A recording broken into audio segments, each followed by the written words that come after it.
I'm just thinking to myself, oh, I should have a video rolling so I could record our conversation about, oh, I'm back. But I'm not gonna, because it's like, well, I don't want to be doing that. I want to be part of life, and I don't need to record everything in my life. No one gives a shit. Joseph Park, barrister at law. I can't do this with you making me laugh. When someone thinks that they're doing something correctly, they don't come for help. But the truth is, I was offered a cabin. We take pride in that in St. George, that we are probably the cleanest.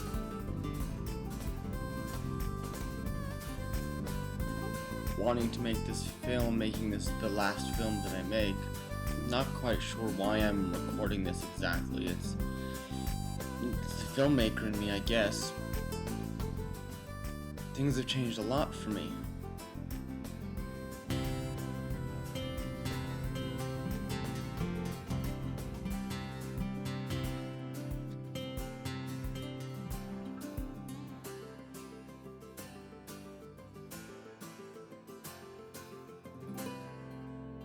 The administration of justice in British Columbia on the mining law. During the Davis-Aurora claim dispute, the jury agreed that the Davis Company did, on the 12th of August, 1864, stake out the 130 feet of ground in question. They did? No question. 3, but that said company have forfeited their title to the same by non-representation. Non-representation! And fourthly, seeing that both the Davis and the Aurora Company have expended both time and money on the ground in dispute, the jury would humbly submit that the ground be equally divided, giving one half to each of said ground work. Seems fair.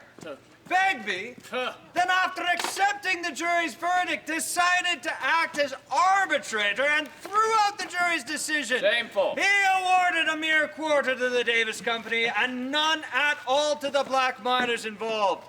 In response, we seek redress in this matter, as will follow in the resolutions which will be proposed here today with these remarks. Now, I'm sorry indeed to be called upon to propose this resolution. Sorry that such a necessity should exist. But we have met here today to express our views on the administration of justice in this community.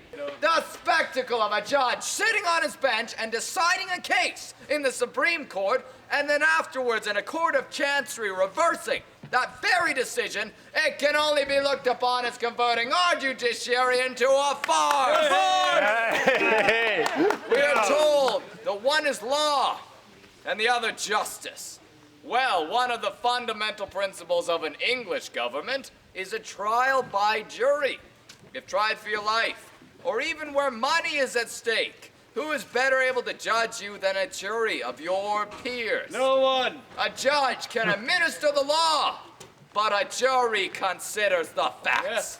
So let us all then make a long pull, a strong pull, and pull all together for the eradication of these grievances we have to complain of. Hip hip! Hooray! Hip hip! Hooray! Hip hip! Hooray! Thank you. Get the oxygen. May I now present Mr. Park. Joseph Park. Joseph Park. Barrister at law. Joseph Park, barrister at law, with the second resolution.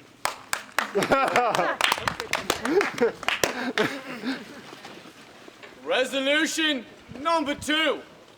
This meeting pledges itself to support the government in carrying out the laws in their integrity and begs for an impartial administration of justice. Hear, hear. To this end, we seek the establishment of a court of appeal or the immediate removal of Mr. Justice Begbie, who since setting aside the law have destroyed confidence and is driving labor, capital, and enterprise out of the colony.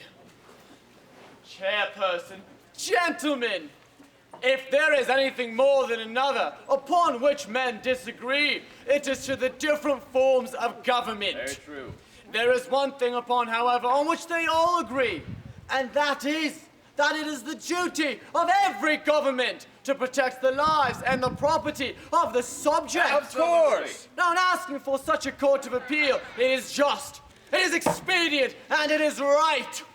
It is impossible in the very nature of things to expect that such a court of appeal as we now have can be accurate in its findings where 2 or more men sit to deliberate.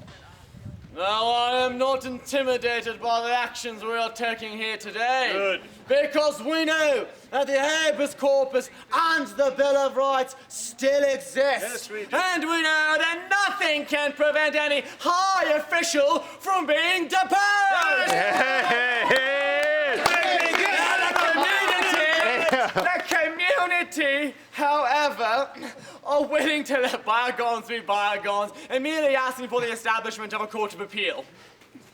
Unfortunately, this country does not possess many natural attractments to keep men in it. But if artificial means are employed to drive men out of it, then it becomes the duty of every man to see that such a state of things is brought to a close. Hip, hip, hurrah! Hurrah! Thank you, Mr. Park.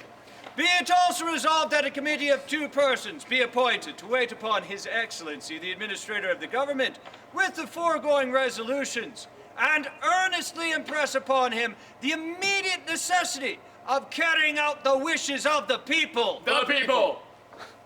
In conclusion, ladies and gentlemen, we will be sending Mr. Morgan and Mr. Park to Victoria to express our complaints and demands, and may we all see justice done in Caribou. Thank you. Surprised to be sure. Justice. In that case, I better pack my way to Fort Victoria. Mr. Park, Yes. could you give me a hand with the podium, please, sir? Of course I could. On 3 then. Certainly. 1, 2, 3. Oh, when we're in Victoria, we're not going to have to move this every time, are we? No, they have people for that. People. Very good. On 4, 3 then. I'm already lifting. 1, 2, 3.